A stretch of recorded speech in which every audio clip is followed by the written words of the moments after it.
se decretó la ley constitutiva de las escuelas normales, que tuvo como propósito normar y sustentar la política de formación de maestros. Al pasar el tiempo y el proceso revolucionario, llegamos al año de 1921, en que se establece la Secretaría de Educación Pública, nombrándose a José Vasconcelos como titular de la misma, quien emprendió acciones para impulsar la creación de escuelas normales rurales, las misiones culturales y otras instituciones educativas necesarias. La educación en esta época posrevolucionaria tenía la intención de desindianizar al pueblo, por lo cual los maestros se formaban para erradicar fanatismos, ignorancia y regionalismos, buscando de esta forma una unidad social, cultural y educativa que ayudara a formar ciudadanos que contribuyeran a construir un nuevo país. Podemos así seguir mencionando entonces la creación de escuelas, primero como centrales agrícolas, regionales, y posteriormente en la década de los 30 se convierten varias de ellas a fines de los 20, principios de los 30, en las escuelas normales rurales, ubicadas en distintos lugares del país. Entre ellos tenemos la Escuela Normal Rural Lázaro Cárdenas del Río, que acaba de cumplir su aniversario en noviembre pasado. Próximamente, por ejemplo, la Escuela Justo Sierra de Cañada Honda, Aguascalientes, cumple su 76 aniversario y que vamos a estar por ahí dialogando con los estudiantes de esa institución. Son escuelas entonces que tienen toda una historia de formar varias generaciones de maestros rurales, que era lo que requería México a mediados del siglo XX principalmente. En el 1944, en ese año, se crea lo que se denominó el Instituto Federal de Capacitación del Magisterio, en el cual algunos de ustedes, por lo menos de nombre, y algunos sí les tocó ser formados en esas instituciones del Instituto Federal de Capacitación, en cursos por correspondencia, en la normal oral y en centros regionales, lo que hoy conocemos como el Centro de Actualización del Magisterio en el Estado de México.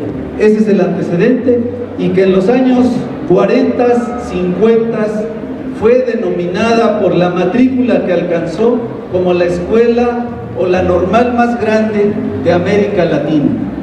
¿Por qué? Porque llegó a formar maestros que habían sido habilitados por la expansión de la educación primaria por allá en los años 40, y México entraba, después de la Segunda Guerra Mundial, a un proceso de capitalismo en que la mano de obra requería estar mejor calificada. No sé si aquí hay alguna pregunta, hacemos alguna pausa, no sé si allá se escucha bien, ¿sí? ¿Sí? Creo que algunos ya están cerrando los ojos. Con los minutos que ya llevamos de estar hablando, hay gente que se cansa de escuchar, ¿verdad? Quizás, pero algunos quizás estén interesados. Si hay alguna pregunta, podemos hacer alguna pausa aquí. ¿Ninguna? Seguimos adelante. Tenemos otro punto entonces, que hubo algunas de las políticas importantes en la segunda mitad del siglo XX. Una de ellas fue la Unidad Nacional, y más o menos fue impulsada en el sexenio de Manuel Ávila Camacho, por allá por 1940 al 46, hasta el 70. En el periodo de Adolfo López Mateos, de 1958 al 64, y parte del periodo de Gustavo Díaz Ordaz en la presidencia de la República, y coincidentemente en este tramo, como secretario de Educación, Jaime Torres Bodet, por 2 ocasiones, se impulsó de 1958 a casi el 70 el plan de 11 años. El plan de 11 años, como todos sabemos, se refirió a la expansión de la educación primaria, ¿sí? Lo cual requirió de un mayor número de docentes.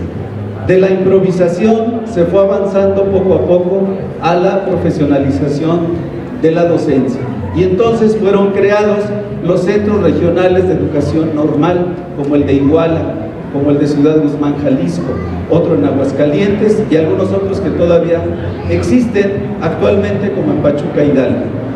Entonces, la preparación de los profesores se dio tanto en la Escuela Nacional de Maestros, en las escuelas normales de los estados, en las escuelas normales rurales, y también empezaron a funcionar a partir de los 80 de una manera más abierta las carreras pedagógicas o educativas en las universidades públicas, como la Universidad Nacional Autónoma de México, la Universidad Autónoma del Estado de México, que actualmente tiene licenciaturas en pedagogía o en educación o en alguna otra disciplina que sea afín desde la psicología a la educación, a la formación docente o a la investigación, a la generación de nuevo conocimiento pedagógico. Seguimos aquí.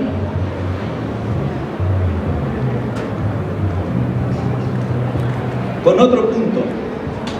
De esta manera, entonces, durante los primeros años de la década de los 90, se firma lo que se denominó un documento que impulsa la descentralización educativa en México, el Acuerdo Nacional para la Modernización de la Educación Básica y Normal, en el cual tanto la Secretaría de Educación Pública como el Sindicato Nacional de Trabajadores de la Educación y los gobiernos de los estados y desde luego el presidente en turno firman este documento, y entonces con él la educación normal se desconcentra a las entidades. Las unidades de una institución como la Universidad Pedagógica Nacional pasan a la administración de cada gobierno estatal, así como los planteles de educación básica. Un punto importante de ese acuerdo fue en 1992-93 la revaloración de la función magisterial. A lo mejor ahí se quedó como un gran deseo, pero bueno, de eso los que estamos inmersos en el sistema educativo y ejerciendo la docencia, sabemos qué tanto en cada uno de nosotros y en lo colectivo se ha dado esa revaloración de la función magisterial. Tenemos entonces ahora un nuevo escenario en el cual se pretende formar tanto por instituciones públicas como privadas, que observamos ese avance de estas últimas cada vez mayor, tanto estudios de formación inicial como de posgrado, maestrías, doctorados. Hoy vemos una oferta en la que observamos quizás en algunos calidad, pero en otros solamente el afán de lucro, y podemos ver que ese afán de formar profesionales de la educación entonces va más allá de lo que ha sido la docencia. Hoy entonces, para atender distintas necesidades sociales y educativas, tenemos licenciaturas en intervención educativa, tenemos licenciaturas en administración escolar y otras que tienen que ver con aspectos específicos de la educación. Y tenemos nuevos actores. Poco a poco la UNESCO, que es la Organización de las Naciones Unidas para la Educación, la Ciencia y la Cultura, pareciera que va perdiendo terreno y va ganando mayor fuerza cada día la Organización para la Cooperación y el Desarrollo Económicos. Ellos, a través de la aplicación de pruebas estandarizadas como la de PISA,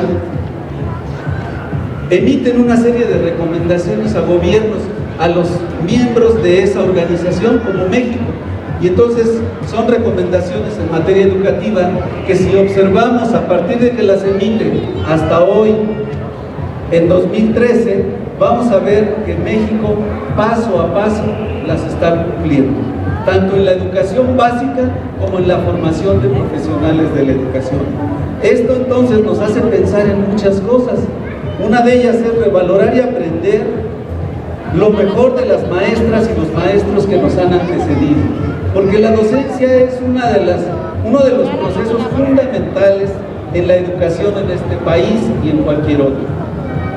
Por ejemplo, quienes en la educación rural, como lo mencionábamos, desarrollaron una labor educativa y social que fueron cimientos del país en el que hoy vivimos. Quizás muchas inteligencias, en lugar de que estén los mejores profesores aquí en la escuela pública, por ejemplo, están en otras áreas. Cerebros privilegiados como el de Mario Molina, Premio Nobel de Química, poco se